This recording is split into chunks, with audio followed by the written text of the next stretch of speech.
Alpine Touch has been a staple of Montana for nearly 8 decades. Folks around the Treasure State have been putting Alpine Touch's world-famous all-purpose seasoning on their steaks and burgers for longer than most of us have been alive. The holidays are coming up. If you want to knock everyone's socks off, be sure to pick up some Alpine Touch Cold Smoke Rub for the best flavor for your Thanksgiving turkey or your Christmas prime rib. Alpine Touch comes in the mail right to your door. Just visit alpinetouch.com. Alpine Touch, Montana's special spice.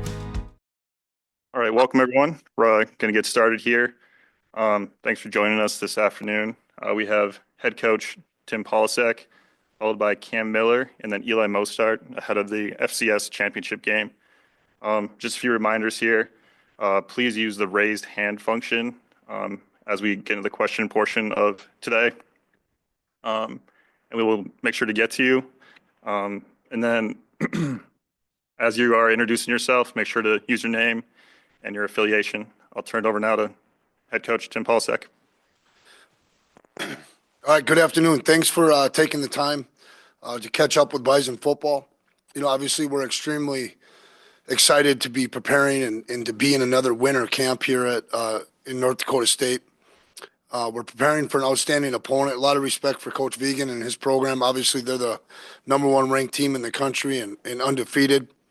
Quickly, just looking back on last week, you know, I thought last week's game and performance, not only was it great to win the game, but to be part of such a well-played, well-coached football game with guys that played so hard was really an honor to be part of.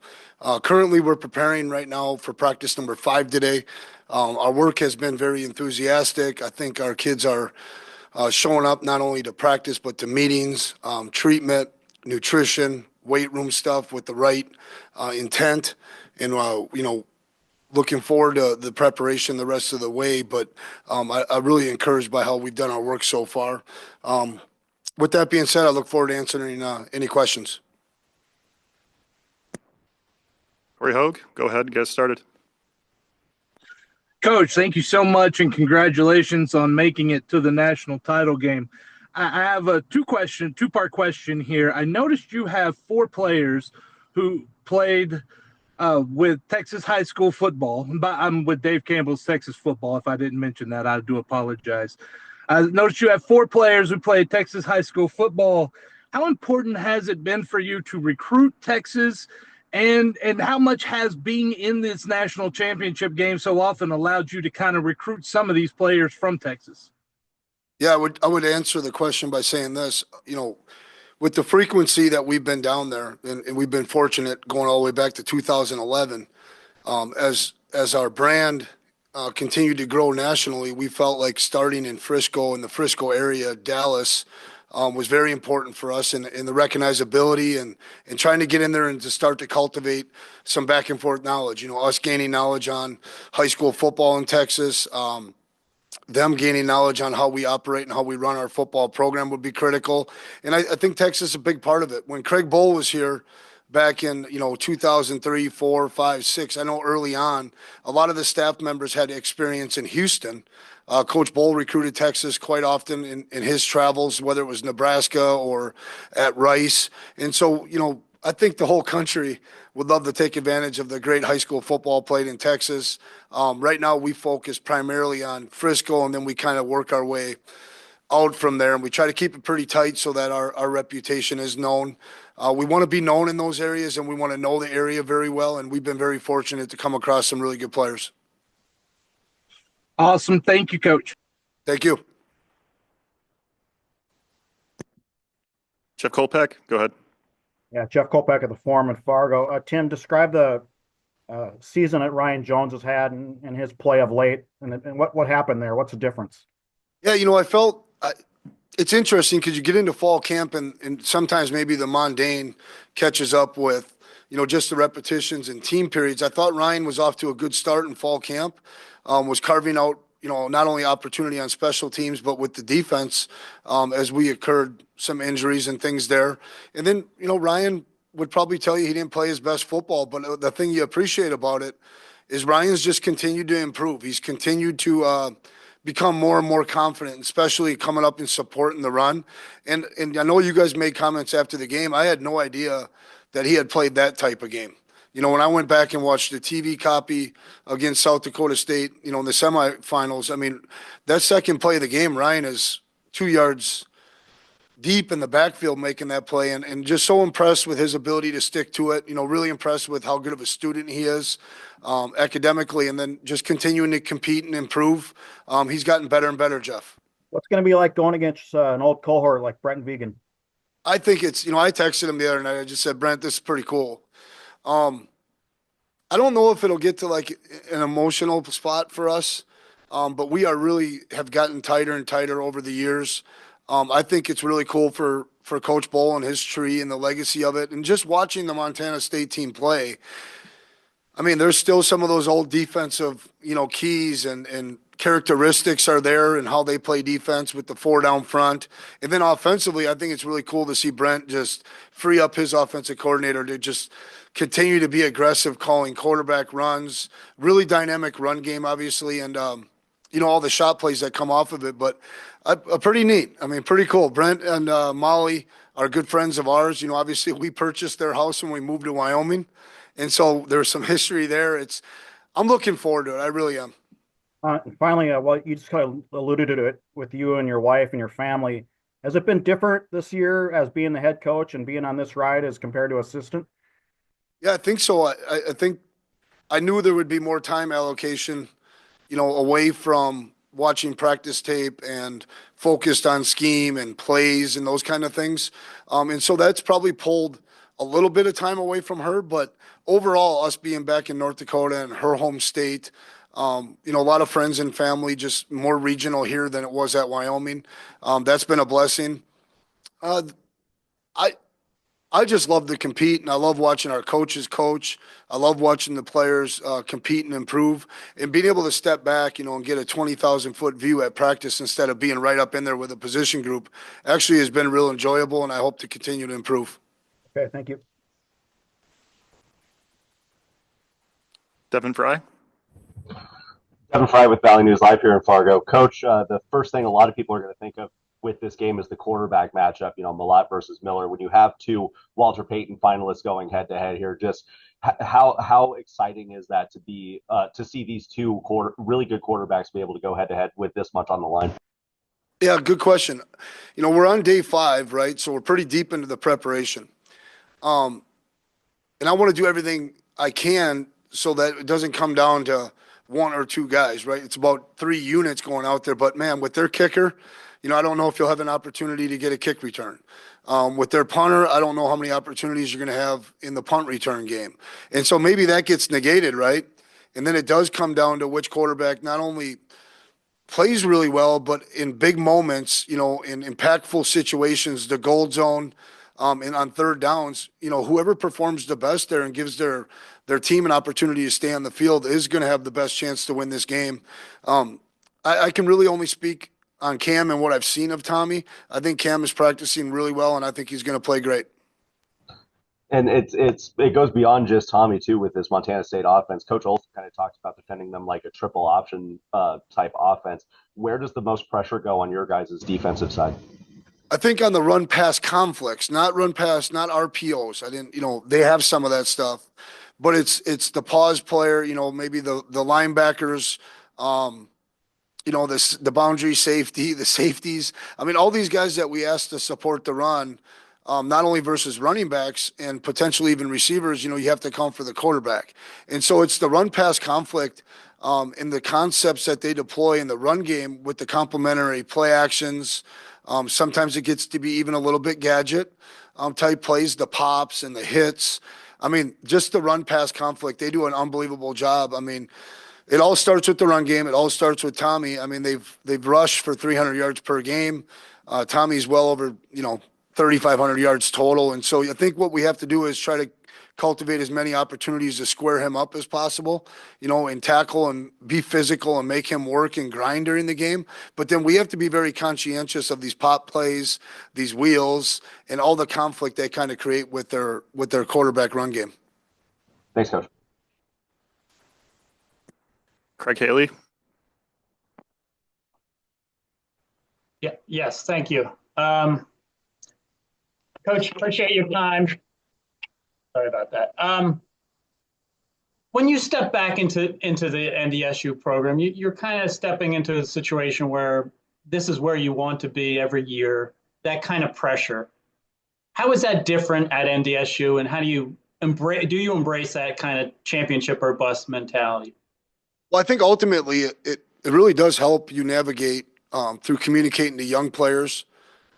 Hey, here is the standard. This is the expectation of not only the community, but the BFPA, right? The Bison Football Players Association. The former players have laid down such an unbelievable standard here, going all the way back to '65. It's not just about the Division I era. But I think when you have that kind of history and there's that kind of pride, and we call it Bison pride, we can get that instilled into the younger guys maybe faster than a program that doesn't have that kind of history. That's beneficial. Okay, now can we practice in fall camp and practice during a week of preparation, knowing that we're going to get our opponent's best shot every week and take that intensity level to the spot that it needs to be to captivate all the goals that we have? That's another question, right? We got to work at that daily. And so much of it for us is embracing the standard. We have a saying around here, bring on the competition, but it also is playing to the standard. When we play to the standard, typically that's gone pretty good for us. And then you got to tip your hat if you ever do come up short. For me, myself, I'm an extremely competitive guy. I think our staff is competitive. Recruiting competitive people into the program, not only players, but the equipment staff, the supporting role, the supporting cast. Having a great deal of pride is a big part of our program, and I wouldn't want it any other way. Our administration has provided the opportunity, facilities-wise, with support. Our Green and Gold Collective is doing a good job to keep us competitive, and therefore, we got to go out and lace them up every day and go to work, and we embrace it more than pressure is a privilege, and it's about eliminating anxiety, just like this game will be, and that all comes down to preparation. Coach, considering your friendship with Coach Vigan, what do you give him a hard time about? Anything in particular? Oh, probably some of the old 3-on-3 basketball games that we used to have. I think Brent was Mr. Basketball in the state of North Dakota. And he's got a great jump shot, but we weren't moving around as well as we used to probably. I got so much respect for him. I'm kind of struggling to find the things that we'd pick at each other about. He's a guy that every year at the convention, we're going to meet up, have an hour, 2 hour, 3 hour conversation. I really enjoy his family. Good to see his sons grow up and become monsters like he is as far as height and weight. Has been really special. Obviously the relationship changes when you're going to play because you're not sharing ideas and thoughts. But over the years, even going back to the years I was at Iowa, we shared a lot of time together in cultivating concept and program philosophy. And he's meant a lot to me. He taught me a lot in the years of 2010 and 11 and 12 when he was the coordinator here. Thank you, Coach. Aaron Walling. Coach, obviously your team's getting ready for, this January, big game for you guys, but, what can you say about the growth that you've seen from your roster from fall camp to where they're at right now? Yeah, really paying a lot of attention right now, not only to the preparation for Montana State. I'm not trying to push that to the side, but, really watching our 2 O-line right now, there's been some really good development. There's been some real moments of growth where a kid, maybe 2 weeks ago didn't handle a twist game as good as he did yesterday. And to see those guys continue to improve, I think, it would be outstanding. We've missed Cole Payton, right? It'd be outstanding to have him out there with us, but Nathan has really capitalized on all the repetitions he's getting, and you're seeing him grow each and every day. And then I think the whole back end, the corners and the safeties, you're seeing development. And I want to say this too. I'll give credit to our scout D line. We don't have 12 guys down there right now. We have about, 6, 7 guys, and they're taking a crazy amount of reps, and they're being tough as heck, and they're representing what it looks like to be a Bison. And so you take great joy in that. And that's a critical part of this whole national championship run is what we call as winter camp. And we've asked all those young guys to be very conscious of moving forward before we get into winter conditioning and then spring ball. I mean, if they're going to push up into the depth on the team, they got to capitalize on this now. And I think we are seeing some good growth. Coach, it's no secret you love offensive line play. What's it like being able to watch, NDSU strengths and Montana State's strengths on the O-line? Yeah, it's good, right? I mean, like they got 2 All-Americans. I think we have 2 All-Americans. We've got a center that's really coming on and playing better and better. I think the same for those guys. I think they have 4 guys that had honors, with all conference and so forth. And both teams, I mean, that's what I would say. Al Johnson is a friend, and he's doing a heck of a job coaching the O-line there. But the DNA of their program, the things that are important and the things that matter to us, I really believe Brent's doing those things as well at a high level. It's his program now, and you're seeing the development of offensive line. You're seeing the development of D-line, linebackers. So they're obviously practicing very physical like we do, and it's fun to watch. There's good offensive linemen. I'll tell you this, in the semifinals and this game, wow, why are those 4 teams there? I think the line of scrimmage says a lot about how both teams play in this matchup, and then the 2 previous, the South Dakota teams play good up front as well. All right, and Coach, final question I have for you is, you've had players step up, that have taken on larger roles, especially during the playoffs. Players like Pontius, how important is it that these guys have really bought into, hey, when it's your time to step up, they deliver for you guys? Yeah, you talk a lot about that, and ironically, right, you look back on the season, I mean, we're missing a lot of really good, important pieces, and they're so important for us when they're out there, right? Supporting the guys, coaching the guys, still providing leadership. But we've had many, many, many guys that have had to step up this year, and all of a sudden role players are starters. Starters, become superstars, well-known names. I just think it's evidence that if you stick to it at a place and you trust coaching and you show up and you're coachable and you buy into your teammates, that is success. That's a great college experience. And we have a lot of guys that are doing that right now. Hunter's just a really good example. And ironically, he's replacing Jake Rock, whose story isn't that much different. And so that's kind of been the Bison way, as far as I understand it. Next man up mentality. It's what is important for the team. We, us, and our. If you embrace that it's cool to be part of this community and part of the Bison culture and the Bison history, good things are going to happen for you. All right. Thanks, Coach. Eric Peterson. Hey, Coach, just describe the year that Eli Mostaert has had on the D-line and just kind of what his value overall has been to your defense. Yeah, I would sum it up probably real consistently explosive, right? He's found a moment or 2 in every game to be in the backfield for a big TFL or a sack. I think his leadership and I think his demeanor has gotten better and better too. What I mean by that is he's finding ways to channel all that great energy instead of fighting or arguing. He's now leading and leading by example and coaching up the young guys. I think he's been tremendous. It's been really fun getting to know Eli. Me and him have worked on a couple different projects in the summer with some of his internship stuff. There's a man that's going to be really successful, and I think he's going to make a good run at the NFL. But when that's over, there's going to be a lot of success for that kid, just based on how he shows up and does the work. It was really cool to hear him talk about Coach Gazer and their relationship. And the appreciation that he has for everybody in the program. Thank you. Are you paying too much in taxes? Elevated Tax and Accounting is a firm that specializes in tax planning and strategy to minimize your tax bill. Elevated Tax consult with you on tax strategy throughout the year, so no more waiting until the end of the year and hoping for the best. As a business owner, you know your sole focus should be spent working on your business, not in it. Outsourcing gives you the time to concentrate on the core reasons you started your company, to create and innovate a top-tier product and generate profits. Elevated Tax and Accounting, elevating you and your business with a modern professional touch. Coulter Nuanez. Hey, Coulter Nuanez from Skyline Sports. Congratulations on the success this year, Coach. First of all, I wanted to follow up about Cam Miller, just a guy that has stayed this whole time and been such a great player all along, but having such an awesome senior year. How has he reached this level as one of the best quarterbacks in all of college football? Yeah, obviously he's got good training. Randy Hedberg is, obviously his resume, the people that he's helped become the best they can become is pretty impressive, especially for a FCS school. I'd put it up there against others that are at the higher levels. He's taken advantage of that.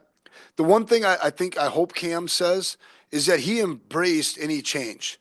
All right. And then he let us know what doesn't fit his eye, what he doesn't want to play through, or the concepts that maybe he doesn't like as much as us coaches. And oh, by the way, that's the most important thing. The quarterback's got to like to play the concept. And I kind of learned that the hard way over the last 3 or 4 years.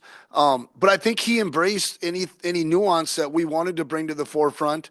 And then that maybe has opened up his mind and seeing some things differently. I think we've done a really good job with our full field progressions, building progressions for him. And he's just continued to improve playing through progression football and understanding football. And then I must say that his command over protections has, as far as I'm concerned, he's owned it with what we're trying to do. And that allows you to play quarterback if you can get yourself protected and understand hots and, blitzers that are free. He really has a good understanding of that. And then I love his consistent leadership, and that's allowed him to continue to be a player that improves. I don't think he probably one time has had a disruption in practice where he flips out or he gets frustrated. He just is really steady Eddie, and he's a consistent worker. That's probably the thing that has allowed him to improve all these years. And then on the other side, you mentioned all the trickery and all the things that Montana State does in the run game, but just the pure speed of the quarterback, how much of a weapon do you think that is? How much does it sort of enhance what they do offensively? Well, I think his ability to one-cut slashing type runner with that speed and size, right? Like this is – I don't know why my mind's going to Air Force, but, you got to tackle this guy. You got to, some of the guys that we've seen in the past, Tim Tebow and things like that. Tommy's a really good football player, but the combination of the size and this, the speed, and when I say size, I know he's not a huge guy, but he's strong, right? And he's built well. He kind of reminds me of Jordan Lynch, and I was around him in 2013, and Jordan finished third for the Heisman, and he was just a tough out. And I think all the +1 run game, I think the schemes that they do deploy, creates opportunity for Tommy to be in space and to be in one-on-ones. And he's an athlete, and it can be a matchup issue. We got to keep him boxed up as much as we can. Bryce Lance seems like he's really come on lately for you guys. What has allowed him to reach this next level that he's playing at right now? Well, I think he's a gifted young man with size and speed. I remember seeing him, I think, when he was really young, when I went and watched Trey Lance throw as a sophomore. And, okay, this guy's going to have a similar frame and those kind of things. Like a lot of our guys, just the consistent approach, being open to being coached, hard, being open to improving, kind of hanging in there, waiting, for your opportunities to come, and then be ready when those opportunities do come, right? We talk about that. Like in our program, we want everybody to capitalize when they get their opportunity and never to look back. Bryce continues to work really hard. Obviously, in the past, he must have been working pretty hard to improve, and then all of a sudden he gets his shot. He's just capitalized on the opportunities, quite frankly. And he'll continue to get bigger and stronger and faster as well. Last one for me. Usually with freshman running backs, getting them to the end is the hardest part, right? Because they have to go through so many different just adjustments to the D1 game. How have you gotten Jamar Brown to this point? And what do you think of the fact that there's two great freshman running backs on either side in this football game?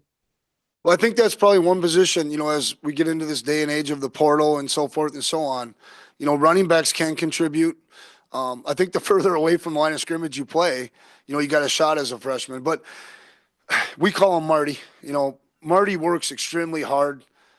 He runs hard every day. He shows up with a smile on his face, and Barika and TK have really helped him to show him how to practice. And that's probably what's allowed him to continue to grow and develop late in the season.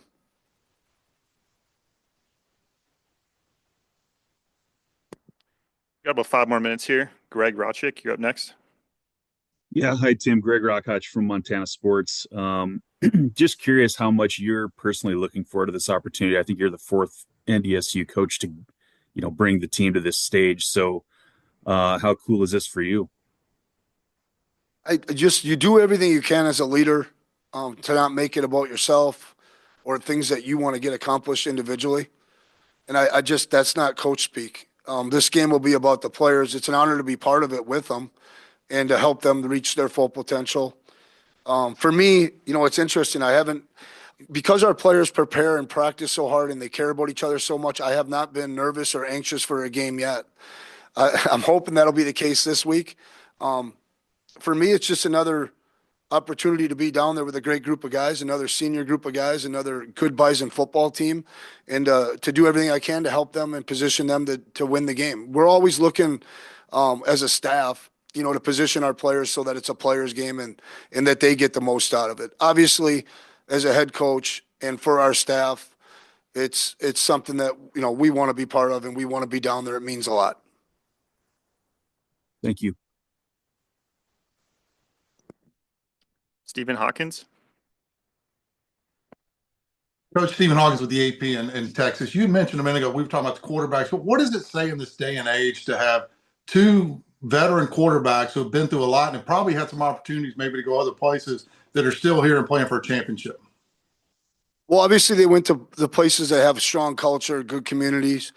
They must have, surrounded themselves around really good teammates that they love and they care for, because we all know what opportunities are out there for players, for coaches, and it's hard to dig in and to believe in the big picture. I think what I hope comes out of this is everybody watching this game, that's going to be a really good football game.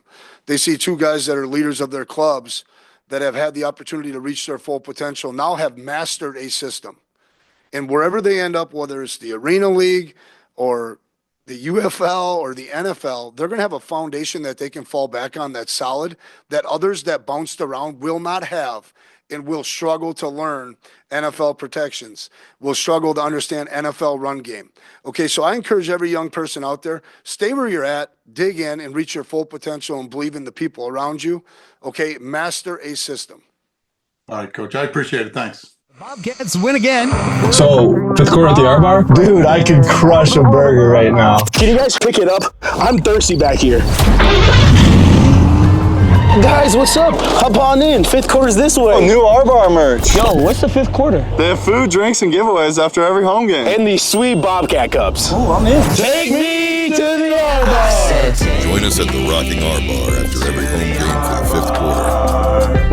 Let's celebrate the spirit of blue and gold. We got quarterback Cam Miller here. We'll go straight into questions. Stephen Hawkins, if you'd like to start. Hey, Cam. Good. Stephen Hawkins with the AP in Texas. You might have heard me ask Coach this question, but what does it say about having a game like this with you and Tommy both having been there for a long time and stayed, and here you are playing for the championship? Yeah, I think it speaks to both of our characters. I have a lot of respect for Tommy and the way that he handles himself and the way that he performs on the field. And I think it just, in my opinion, speaks to the programs that we both play at. And I think both of us represent the program very well. And I think just the young guys, like the young quarterbacks for both programs, see that two talented quarterbacks decided to stay and didn't go and play, at a different school. I think means a lot to those guys, being a positive example for them. And I think people across the country will see that two of the top quarterbacks in FCS decided to stay at their program and have been successful, and that you can get whatever you want from the program you're at. I finally had a chance last night to watch the semifinal game, and I know Bryce has had a great year, and that catch for the winning touchdown was unbelievable. But when's he going to be known as Bryce Lance and not Trace's little brother? I think now, honestly, I think this year, he's no longer, Trey's little brother. And I think he's made a name for himself just by the way that he plays and the way that he carries himself. He's been tremendous for us, the entire season. And I expect him to be great on, next Monday. Last question I got for you. Fargo to Frisco has been quite a thing for the last 15 years. Throughout these 15 years it's been in this. What does it mean for you guys knowing the kind of support you're going to have? I know you have it everywhere, but just knowing that people are going to make that trek from Fargo to Frisco. I think it's rare. And we have one of the best fan bases in the country. And just to see them traveling down to Frisco every time that we play there. And I know the guys in the locker room really appreciate that. And we understand that there's a lot on the line to get to Frisco, and it's a tough road to get there. And I know it just means a lot to the fans that we get to Frisco every year, and we have the expectation to get there every year. And I know it makes our fans happy, and they enjoy traveling down there. All right. Thanks, man. Don Izzo. Cam, I know I asked you last week about how your career is intersected with South Dakota State. Montana State is there as well. I mean, I knew you were a sophomore in the championship game, the game last year. Just describe how Montana State is weaved through your career as well. Yeah, playing them twice, they're always a physical outfit, very similar to us. And watching them on film, they look really, really good. And we're going to have our hands full, offense and defense and special teams. But having played them twice, you know what to expect from them. And we're going to have to do everything we can to slow them down on offense, and we're going to have to stay on the field against them. It's very similar to South Dakota State, where turnovers are a huge factor in the game, and time of possession, all those key little things are going to be huge in the game. What do you remember about that Montana State game in Frisco 3 years? It seems like forever ago. Now it's almost 4 years ago. What do you remember about that? I just remember offensively, we were really stout up front. I think there was something I had seen a few days ago that every single offensive lineman on that team made an NFL roster. So when you have that, you can run the ball effectively, and that's what we did. I know watching the game, the last time I watched it was probably a year or two ago, but I just remember the grass down there was kind of slick, and their defensive linemen couldn't get their feet in the ground, and we were getting double teams up to the linebackers, and that's what helped us run the ball effectively against them. At the time, I was considered a game manager, and I really wasn't expected to, or I wasn't, told to do anything spectacular other than stay on the field on third down, don't force the football, and just play within yourself. And I think my role from then has kind of evolved into being a playmaker and trying to do everything I can to help our team win. Last one, the game last year in Bozeman, it seems like Montana State has played angry since then. Just the way that game played out, can you just reflect on it now, or how remarkable that ending was? It was unbelievable.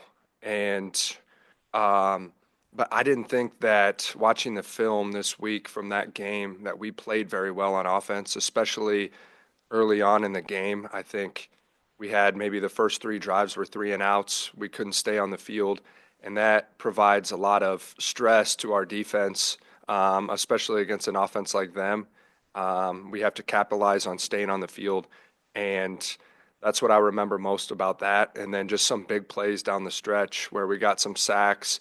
We had a really big drive there when it was 28-21 to put it into overtime. I know we had a few big runs, a few big passes, and I think that helped us have some momentum going into overtime where we ended up winning it. Thanks, bud.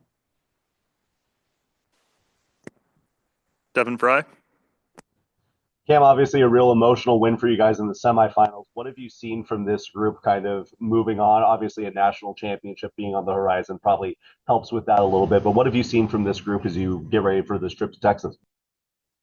What I've seen from the group is a group that's not satisfied with getting to the national championship. Like you said, there was a lot of emotions in the semifinal game, and we enjoyed that for 2 or 3 days, and then it was, okay, what's next? And the stage is set, and we know what we're about to get from a very talented outfit. And I think we've had our best 3 or 4 practices of the year so far. I think it's been physical. Guys have been flying around. They've been locked into details, and we need to continue that for the next week if we're going to have a chance.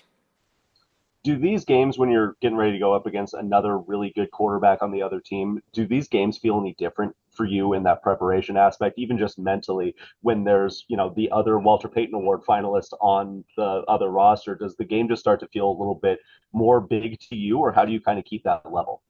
I try to prepare the same for every game, and I have full faith in our defense that no matter the quarterback, it could be Tom Brady, but I know that our defense is fundamentally sound, and they're going to do a really good job, and they've seen really good quarterbacks. I know Tommy Mellott is a great quarterback, but I think the preparation and the guys that we've seen throughout the year are going to help them against Tommy, having played against Shedeur Sanders, Mark Gronowski, and the Abilene Christian quarterback. We've played against really good quarterbacks, and I think that's going to prepare them well. Thanks, Cam. Victor Flores. Hey, Cam. I was wondering what the biggest differences you've seen between the 2021 Bobcats and the one you faced last year in Bozeman. It's a good question. I think offensively, and now I don't watch a lot of Montana State offense. I'm more focused on their defense, but I do think Tommy is more dynamic now than he was then. I think the running backs are probably better, and I think they've gotten better every year since 2021. Now they've had some injuries throughout the years that have kind of hindered them making a run into the playoffs, but they always have a really good defense with good linebackers, good D-line, and their secondary is good as well. But like I said, I think they've improved from 21 to then 23 last year and then up until now. And defensively on their personnel side, who stands out most? What are some one or two players that you really have been impressed with on their defensive unit? I think both of their DNs are really, really good, number 11 and number 41. I think it helps that we have two All-American tackles that'll be matched up on them. But those two really pop when you're watching tape. And I also think that both their safeties are very good. They like to bring, number 26 into the run fit, and he makes a lot of plays for them. And number 2 is good in coverage as well. And I think their DBs do a really good job, too, in man coverage. I think those are really the players that have, in my opinion, really stood out on tape. Thanks, Cam. Time for a couple more here. Greg Rochik, you'll be up next. Yeah, thanks, Cam. So what can you say in terms of having experience in this game, not just experience, but winning experience in this game from the past? How can that help you in this one, do you think? I think having been there, this will be my third time playing there. I think knowing what the noise is going to be like, the atmosphere, everything, having been in pressure, situations, I think really gives me a lot of confidence going into this game. And then I think just relying on the guys in the locker room who have also played in this game, I think gives everyone confidence. I think probably 4 or 5 guys on our defense played in the game in 22 against South Dakota State. We have multiple guys on offense who played in that game as well. I think just having that experience really, I think, carries over into this game next Monday. Thanks. Coulter Nuanez. Hey, Cam. Coulter Nuanez from Skyline Sports. Thanks for taking a minute. Just 2 for me. Marty Brown getting to this point in the season and just the endurance he's shown, the toughness he's shown. What is it taking for him to be here? And how impressive is that for a first-year guy at a physical position like running back? Super impressive. And now he has a lot of help with our offensive line. And he's just, like you said, just been super tough to be a freshman and to carry the ball 10 to 15 times a game. And I think what impresses me the most about him is he doesn't shy away from contact, even late in the game when, he's taking some shots. And last week, he's struggled through a little bit of an injury and he's back now, but just a super tough kid, and he's a great guy to have in the locker room and a great guy to play next to. A lot of talk about the standard at North Dakota State over the years, even before your time, and I know Coach Polasek really talked about that this year as well. In his first year as the head coach, how has he sort of defined or redefined that standard for you guys? I think he's made it clear what the standard is, and he preaches it throughout the week, no matter who we're playing. And I think what's impressed me the most about him is he's a motivator, and how much he cares, and guys really rally behind that. And he's never going to ask any of the players to do something that he's not willing to do. And I just really appreciate the way that he approaches every day and the way he attacks practices, workouts, and I'm just happy to be a part of the team. And real last one, the sort of finality of this situation, like this is your last college football game, no matter what happens. Has that set in for you? And if so, How much does that sort of motivates maybe the wrong word, but just enjoying this moment and sort of relishing in this being your last hurrah? What's that mean to you? I think you hit it spot on, just trying to enjoy this moment. And having gone home for a few days for Christmas, you kind of reflect on the season and knowing that no matter what, this is the last one. I think my mentality going into this one is having fun. You know, last time playing with the guys, the stage is set. It's going to be a great atmosphere, and the last time wearing the green and gold is going to be special for everyone. And like I said, I'm just going to have fun and really just enjoy being out there with my teammates and cutting it loose. Join Town Pump's Pump It Up Rewards Plus program and never pay full price for fuel again. Save 5 cents on every gallon every day at any Town Pump across Montana. Plus, earn and redeem points on your favorite in-store items to get free stuff with our clubs. Stop in and pick up a rewards card. Download the Pump It Up Rewards Plus app today. Or visit townpump.com/rewards to register and start saving. Right down the road, pump it up. Oh, yeah. Start with Eric Peterson for questions for Eli. Hey, Eli, last time you played in Frisco, you kind of were the first game back off an injury. What's it like to be, going in now under different circumstances, healthy all year and kind of ready to go for this game? I'm really excited to get after it, to be at pretty much 100%. And my final year here at NDSU is going to be really fun to compete at the highest level with my brothers and go down there and have a fun time. What does it mean to get back after last time you guys were there? You weren't, you didn't win the game. Now you have in your final year another chance to add another championship.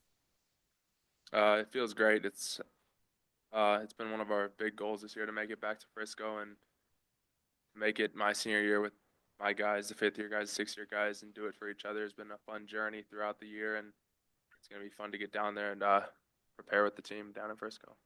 And finally, what impresses you most about the Montana State offense, and maybe specifically quarterback Tommy Millott? Yeah, he's probably one of the most dynamic quarterbacks in the nation. He's a great athlete. I've played him twice now, so I kind of know what he's all about. But he's been progressing as a player, and he's been performing really well. He's been getting that team moving this year, and they've been playing really well as a whole squad in general. And yeah, we've been preparing really well for them this week, and yeah, we got a week left to get ready, and we're going to be ready. Thank you. Devin Fry.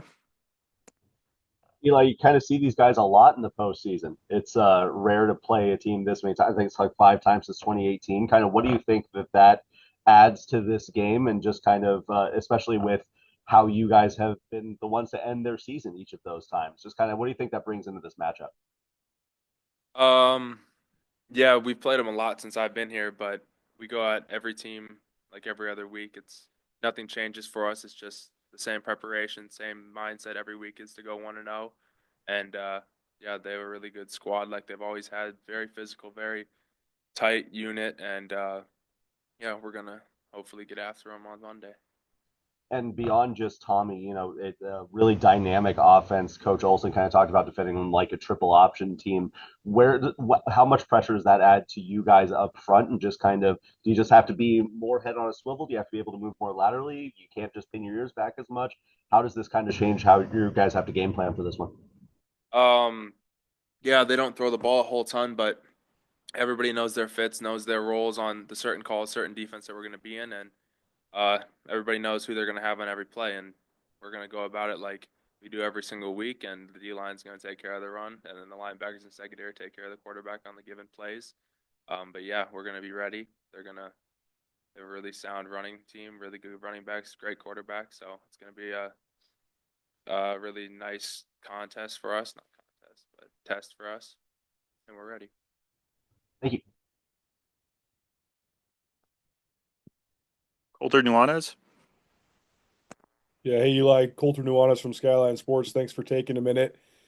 First of all, your impressions of Montana State's offensive line, specifically, especially the interior guys. I know a couple of those guys, All-Americans like yourself. So, just your thoughts on that matchup. Yeah, they're a very physical, well-knit group, and they play really well together. They knock guys off the ball. They've been doing it all season. They play angry at most times, and they're going to be a nice test for our D-line, but we're really excited to get after them. And yeah, it's going to be a great test for us, but we're excited to get down there. As an old lineman myself, fun to see the Final Four. And if you were to rank the best offensive lines and defensive lines in the country, it's the Final Four teams. So, as an interior defensive lineman yourself, how much pride does that give you that it really is at this level all about the guys up front? No, it's been really fun to be able to perform at the level our defensive line has performed over this playoff run and playing some of the better teams in the nation. And yeah, it's really fun to see us go against the best O lines and prove that we can get it done against those best guys. But yeah, we have another good outfit in front of us with Montana State, and they're probably pretty close to the top in O lines in the nation. So it's going to be fun. The way Cam Miller has led you guys, but also the way that he's grown into being, I mean, quite honestly, one of the best quarterbacks in all of college football right now. How would you describe that? And what has it meant to this year team and the success you guys have had? Yeah, he's been a great leader, a great friend of mine, and he's been growing as a player since he's been here. And it's been really cool to see him develop into the Walter Payton player of the year that I think he should win.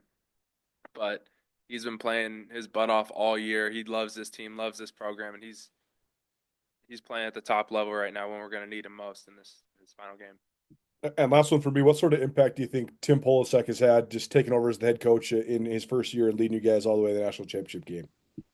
Yeah, he's been doing a great job. He brings a lot of juice, a lot of energy to the squad, and even when it's down, when it seems like it's quiet and boring, he brings that little oomph you need. And he's been really fun to have as a coach, and it's been a little different compared to Entz because I never had a coach with this much energy like Polasek. So it's been really fun this year, and yeah, hopefully we can get it done for him in the end because he leads green and gold and he loves this place just as much as we do. Victor Flores. Hi, Eli. I was curious what kind of are the biggest differences you've seen between the 21 Bobcats and the one you faced last year, and then even what you've seen so far of this team. I guess the biggest difference is just Tommy's progression throughout his career. He was very young in 21, and he got banged up that first game, and he's been performing really well the past couple of years. And they always have a really stout O-line, good skill players, good running backs, everything like that. But I think the biggest difference has been Tommy, the quarterback, getting hold the reins by himself finally, instead of switching between quarterbacks the last couple of years. And yeah, he's been playing really well, and we're excited to get after it. Obviously, a lot of similar guys on the offensive line for them this year that were there last year. A couple changes, but what kind of did you remember most, or what have you seen most from last year and watching film this year about their scheme, and any players specifically that really have stood out for you? Yeah, the scheme's changed a little bit from last year. They had a lot more gap scheme last year and running a lot of zone this year, but overall, they're I'd say one of their better linemen, Marcus Ware, is back. He's been playing really well. He's a physical dude. And then the left tackle, Moore, I think is his last name. He's been playing really well this year too. But it's not a huge difference than last year. They had a really physical O-line last year, and they played really well together. And I think they're doing it again this year. Thank you. Time for one more here with Stephen Hawkins. Hey, Coulter asked a question I was going to ask you about Cam, but I want to ask you the idea of two quarterbacks, two veteran guys on each side that are coming back that have stuck with it. What does that say about FCS level and the desire of guys to keep going and keep playing with so much else changing in college football? I think it says a lot. Both of them probably could have left and played Power 5 FBS football somewhere, but it tells how much they care about their program and their university and trying to do this with the guys they came in with. And it says a lot about their character and their poise and them wanting to compete at the highest level with the guys that they came in with. So it's been fun to see Cam and Tommy stay at their programs and compete as two of the top quarterbacks. Last question. Obviously, FCS last year in Frisco for a while, 15 straight years. Fargo to Frisco has been quite a thing, 10 of the 15 years here. What does it mean to you guys knowing what you're going to see? I know you get support everywhere, but knowing they'll make that trek from Fargo to Frisco once again. Yep, this is my fourth time going down there, and it's hopefully going to be one of the best ones. Our fans travel the best out of anybody in the nation, and they're always with us, making it loud, and they're going to make that city green and gold when it comes down to Frisco on Monday. They're going to have a fun time, and we're going to do that with them. We're going to get after it, have a fun time down there with our team and our brothers. And this senior class is hopefully going to get it done and have a fun time down there. All right, man. Thanks. Good luck. That'll conclude our press conference for this afternoon. Thank you, everyone, for joining us.